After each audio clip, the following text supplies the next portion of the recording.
Welcome to the second chapter of my Wellbeing Programme. My name is Julie and I'm from True You Therapy. So yesterday we looked at how it's not necessarily our circumstances that makes us unhappy, but how we think about our circumstances. We looked at that maybe we should be more aware of our inner self-talk and to challenge negative thoughts. Are these thoughts just stories that we're telling ourselves which don't really reflect on the truth or reality? So today's session is about mood and exploring how our thoughts affect our emotions and our behaviours. Gandhi said that happiness is when what you think, what you say and what you do are all in harmony. Did you know that we were all wired to feel fear, to have anxious thoughts and to be prepared for a negative outcome? These are just normal emotions which have kept us alive as human beings for thousands of years. I'm sure you will have heard of our fight or flight response. In the past, our ancestors would have contended with wild animals trying to eat them for breakfast or other tribes attacking them. Avoiding death would have been a daily occurrence. We learnt yesterday that thoughts affect emotions, which in turn affect behaviours. So for our ancestors, their thought, and probably rightly so, was that they are in danger, which would have made them fearful and anxious. So they would have behaved in a way to keep themselves alive. Whereas nowadays though, shopping in the supermarket or taking the kids to school clearly doesn't involve quite the same level of danger. So maybe we just need to reassess our negative responses. So the way you feel and therefore behave is a direct consequence of what we are thinking. Let's look at this in a bit more detail in this following lovely exercise. I'd like you to think about the mood that you're in right now, and I would like you to measure that from 1 to 10 on just how good or bad a day you're having. So now that you have that figure in your head, I would like you now to just get yourself a little bit comfy in that chair, just for a few moments, just to enjoy this exercise. And now that you're feeling a little bit comfy, I'd like you to take a couple of big deep breaths for me.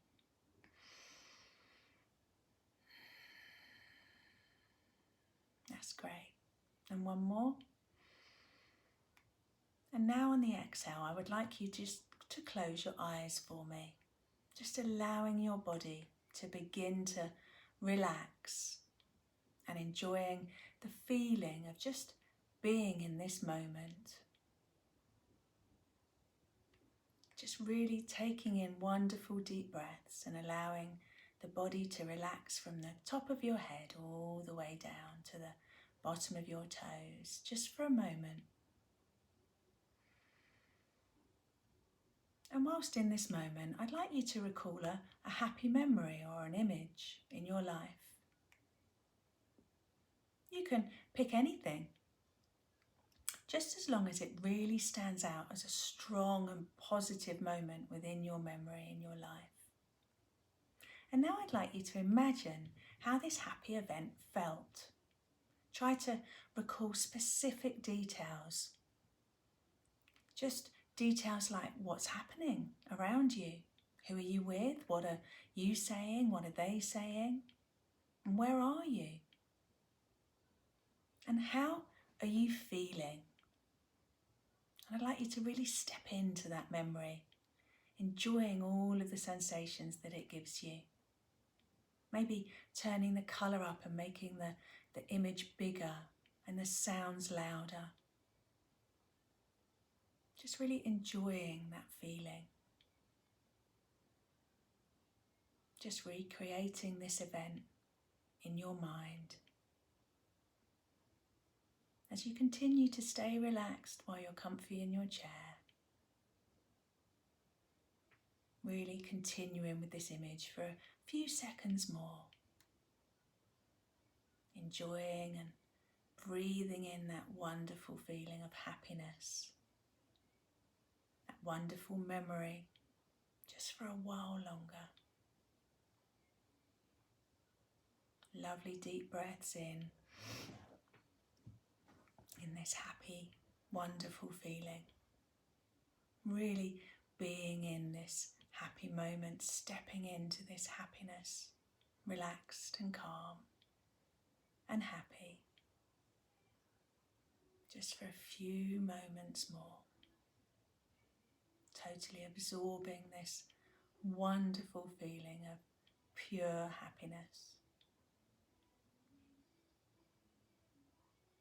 Now what I'd like you to do on your next exhale is just to open your eyes for me and just be for a moment.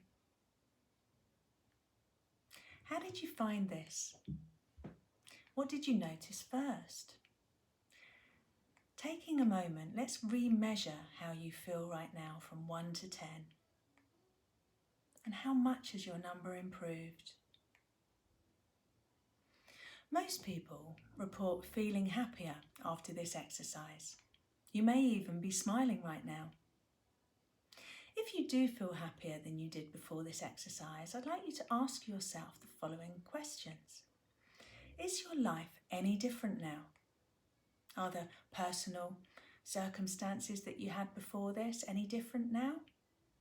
Have you drastically changed what you are doing right now? Chances are that the answer to all of these questions and that absolutely nothing has changed. Yet you notice a significant improvement in your mood. And you ask yourself why? Well, it's because what you're thinking about has changed and improved. So remember, our thoughts are the driving force behind our emotions, which are our thinking is the driving force behind our feelings. So we now know that thoughts and feelings are related to each other.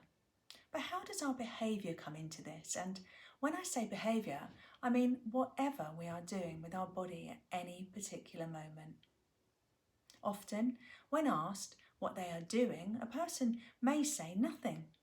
But this can't be true. We are always doing something, even if it's just sitting in a couch, staring into space. This is still a behaviour. So let's think about our behaviours. Why does somebody cry? Well, it's because they feel sad. Why does somebody yell and scream? Well, because they feel angry. So when we think about this, it becomes quite obvious that the way we behave is guided by how we feel. And we know that our feelings are guided by our thoughts.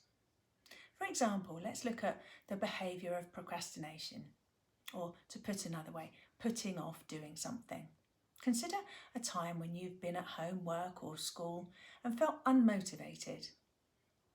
You can find yourself doing all kinds of other menial tasks in order to avoid completing that important task that you are supposed to be doing.